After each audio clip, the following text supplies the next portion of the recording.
Apostol Pablo ngadto sa Corinto. Kapitulo 3, versikulo 9 hangtod sa 11, 16 hangtod sa 17. Ka magbubuhat ug kamo mao ang uma sa Dios. Kamo mausab ang balay sa Dios. Sumala sa hiyas nga gihatag sa Dios ngari kanako. Ug sama sa usa ka batid nga magtutukod, ipahimutan ko ang pagtutukuran ug lain na ang magtutukod sa balay dinhi-ini.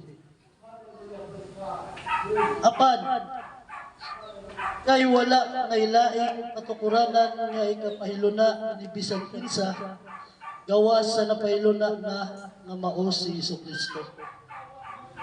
Sa walay duwa-duwa, nasayod kamo nga kamo templo sa Dios ug nagpuyo diha aninyo ang Espiritu sa Dios. Busa ang muguba sa templo sa Dios, laglagon sa Dios. Ay balaan ang templo sa Dios ug kamo mao ang templo niya.